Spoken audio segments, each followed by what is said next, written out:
Salve, salve galera, beleza? Começando mais uma análise dos playoffs aqui do Novo Basquete Brasil 23-24. Vamos falar de Unifacisa contra São Paulo, do sexto contra o 11º nessas oitavas de final. Então antes da gente começar, já deixa o like nesse vídeo, se inscreva aqui no Duas Saídas para não perder nenhuma série e comenta aqui embaixo quem vocês acham que vai avançar até as quartas. O vídeo anterior que eu fiz do Paulistano e Corinthians ficou um pouquinho escuro pro meu gosto, esse eu tô tentando deixar um pouco mais claro, comentem aí também qual versão vocês preferem.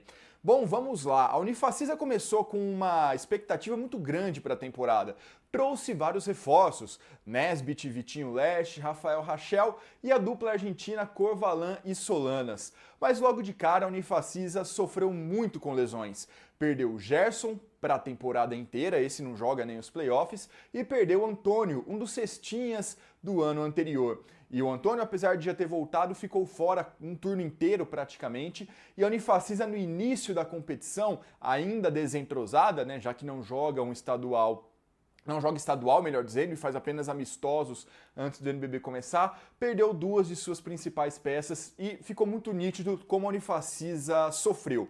Como a Unifacisa era um time manco, um time penso, sem pivôs praticamente. Era o tempo inteiro ali com Nesbit e Hubner naquele momento. Rafael Rachel aos poucos foi se adaptando, foi crescendo muito ao longo da competição, mas naquele comecinho de NBB, a Unifacisa, principalmente fora de Campina Grande, era um time muito complicado de assistir e jogar e por isso deixou várias vitórias pelo meio do caminho. Mas aos poucos, conforme as semanas foram passando, e aí ter uma primeira fase com 36 jogos, acredito que tenha sido benéfico para a Unifacisa, o time começou a se ajeitar. O Jack, o Jacaré, aos poucos foi melhorando de produção, principalmente jogando na Arena Unifacisa.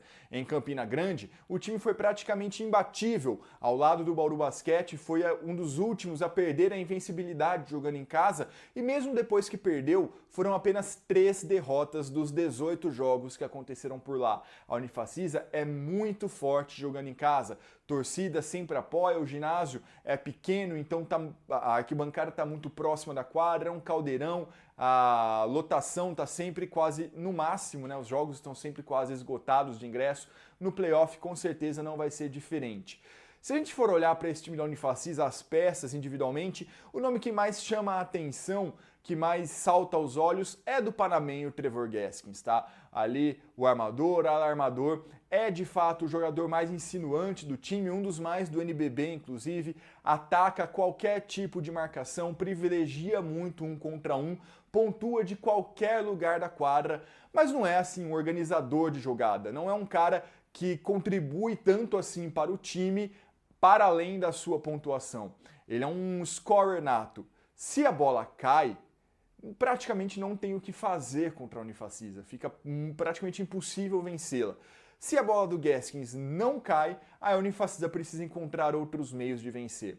E ele também acabou sendo um símbolo dessa campanha da Unifacisa, irregular no primeiro turno. Tá? Ele fez ali alguns bons jogos, é verdade, mas olhando como um todo, sem grande destaque, e no segundo turno foi de gênio. Tá? Várias partidas acima de 20 pontos, algumas na casa dos 30 pontos, se mantivesse ao mesmo nível de atuação que teve a partir do meio de dezembro até fevereiro, mais ou menos, Trevor Gaskins certamente concorreria ao prêmio de MVP junto de Lucas Dias. Não foi o caso porque esse auge não durou tantos meses, mas nos playoffs ele sempre costuma aparecer. É um jogador que gosta dessas partidas maiores, desse tipo de decisão. Foi astro no Jogo das Estrelas, tá? Foi uma das principais peças. Venceu, né, torneio de 3 pontos, inclusive. É de fato um dos grandes nomes desse NBB, mas precisa desse volume e desse aproveitamento. Caso contrário, ele não vira uma peça tão útil assim, tá? Além dele, Rafael Rachel e Corvalan são dois caras que ajudaram muito a Unifacisa a ter esse crescimento ao longo da temporada, ao longo principalmente da virada do primeiro para o segundo turno. São duas peças que, primeiro falando do Rafael Rachel, né, nunca tinha tido grande espaço no basquete adulto como teve na Unifacisa. E a partir da lesão do Gerson, principalmente, aproveitou muitos minutos o crescimento que teve. Um cara que pontua de qualquer lugar da quadra, um cara que sempre se posiciona muito bem, sabe bem onde está, tanto no ataque quanto na defesa, um dos candidatos sim a prêmio de melhor evolução desse NBB. Por outro lado, Corvalan também um armador extremamente ofensivo, extremamente agressivo. A gente não conseguiu ver tanto disso dele no Minas temporada passada, tanto pelo fato de você ter outros atletas de maior renome, maior importância dentro do elenco, como Alexei e Shaq Johnson, que acabava reduzindo um pouco o papel do Corvalan, como também pelo fato dele ter sofrido com lesões.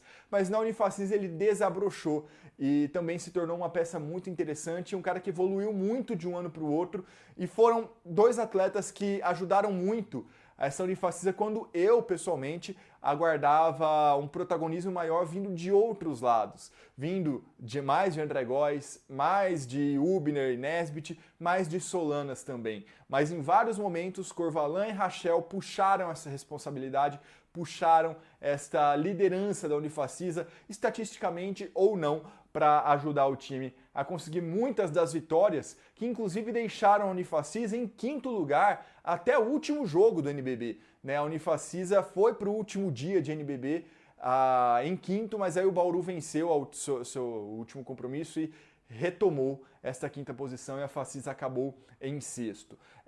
Mas além desses nomes que eu citei, Nesbitt, André Góes, Guilherme Hubner e Solanas foram muito competentes ao longo do ano. É um elenco muito robusto, é um elenco muito interessante, sem esquecer também, é claro, do Vitinho Lerche em menor escala e menor minutagem, como eu já falei. E depois que o time conseguiu engrenar, principalmente após a volta do Antônio, também outro pontuador nato de vários pontos da quadra, um cara grande, um cara que bate para dentro também, mas que faz um trabalho embaixo da cesta interessante, a Unifacisa oscilou muito menos. A Unifacisa ficou muito mais regular, o que garantiu de fato uma boa competição para ela, diferente do São Paulo. São Paulo é um time que oscilou muito ao longo da temporada. É bem verdade, também sofreu com lesões. Perdeu Tyrone por alguns jogos, perdeu Fischer por outros, Coelho por alguns, Faverani, até o Malcolm Miller não jogou as 36 partidas. Então, ainda que não tenha tido uma lesão muito grave, como teve a Unifacisa no caso do Gerson, o São Paulo quase nunca esteve completo. Se a Unifacisa logo precisou se adaptar a ficar sem um jogador desfalque por toda a temporada, o São Paulo teve sempre pequenos desfalques aqui e ali. E também falta de confiança da diretoria e muito da torcida na comissão técnica, ao ponto de, durante a temporada, nomes da comissão serem trocados, assistentes, preparadores, etc., para ver se o São Paulo parava de oscilar, parava de ser um time apático muitas vezes. E não deu tão certo assim. Logo após essas trocas, o São Paulo, o Tricolor teve uns espaços, conseguiu algumas vitórias, mas logo voltou à sua irregularidade, a sua inconstância ao longo desse ano, não só em pontuação, não só em resultado, mas em atitude. Por vezes é um time apático, o São Paulo não conseguiu fazer do Morumbi uma grande força, deixou muitas vitórias diante da sua torcida dentro dos seus domínios, e aí, por conta disso, acabou lá em 11º lugar. Uma posição muito aquém do que o elenco do São Paulo deveria conseguir. E mesmo com tudo isso, ainda fez uma Champions interessante. Na Basketball Champions League Américas, o São Paulo foi eliminado na primeira fase, é verdade, mas muito por conta de uma primeira rodada horrível. Fora de casa, o time perdeu por mais de 40 pontos, na verdade, ali a sua estreia, e foi um jogo fundamental para eliminar o São Paulo lá na frente pelo saldo de cestas. Ainda assim, o Tricolor esteve muito próximo de eliminar o Quimsa, que acabou sendo o atual campeão em cima do Flamengo. Então é um time que já mostrou ao longo do ano que tem capacidade, que tem potencial, mas é muito pouco visto. Além disso, o São Paulo tem um comportamento curioso dentro da quadra.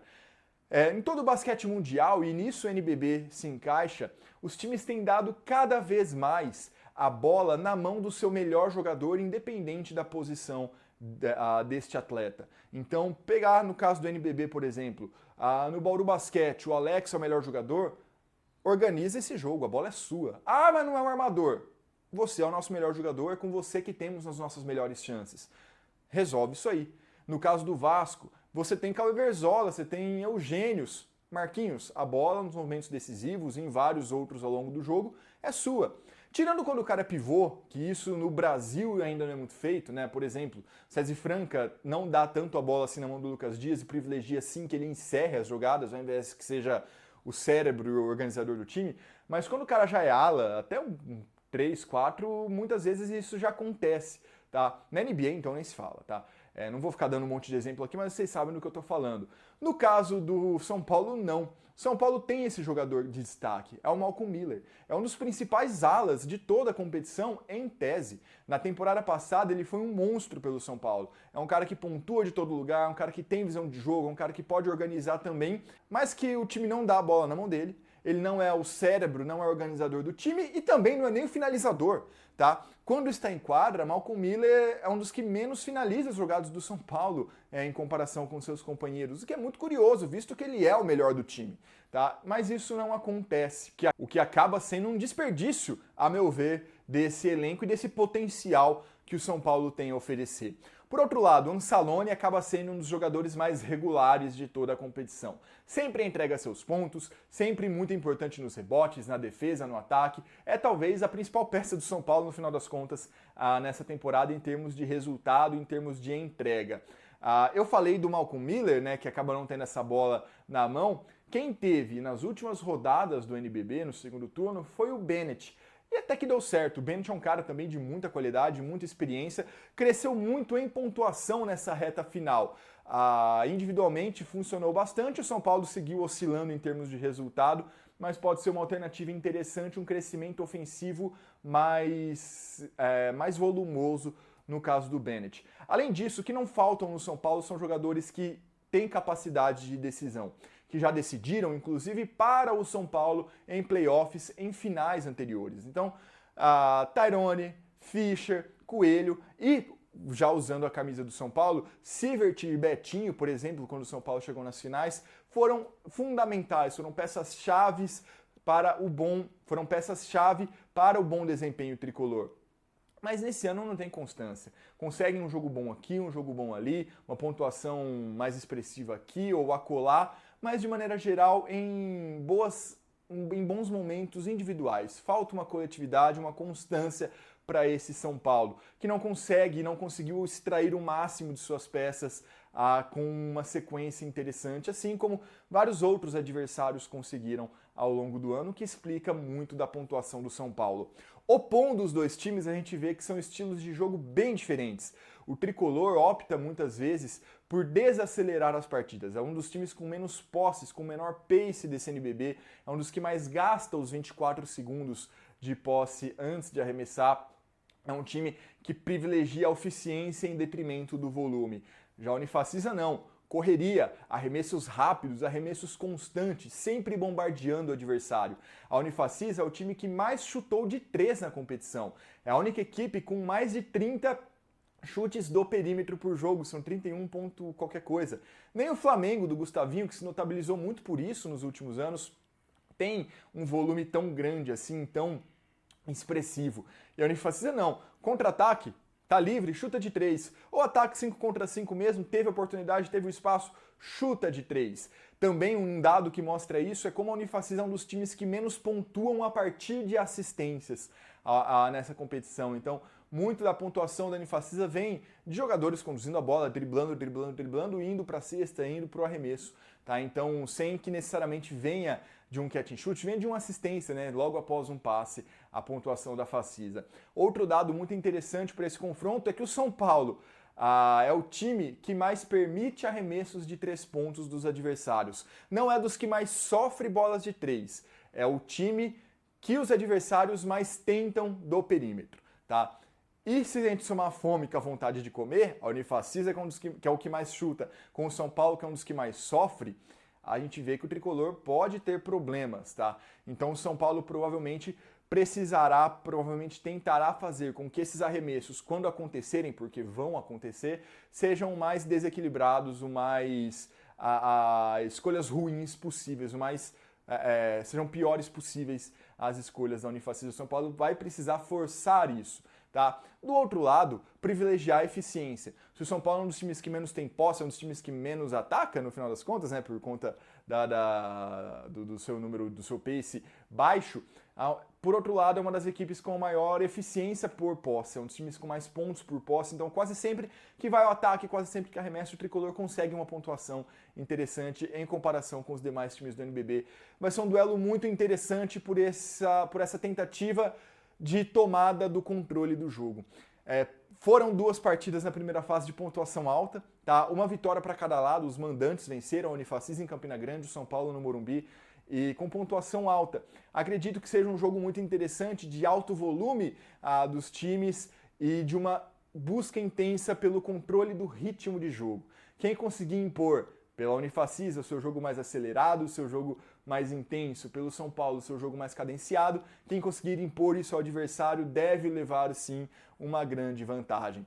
Dito tudo isso, meu palpite 2-1 Unifacisa, pela constância ao longo do ano, pela força que tem jogando em Campina Grande e por ter tido uma melhor campanha. 2 dos possíveis 3 jogos serão na Paraíba, então eu vou com 2-1 Unifacisa para essa série. Beleza, galera? Comenta aqui embaixo o seu palpite, o que você achou, se eu deixei escapar algum ponto da minha análise também dos times de César Guidetti, dos times de Mortari, tá bom? Muito obrigado, até a próxima, tá? Não se esqueçam de se inscrever aqui no Duas Saídas para conferir as outras análises desta e de outras séries, de outras fases do NBB, nosso podcast também. Muito obrigado, até a próxima. Falou!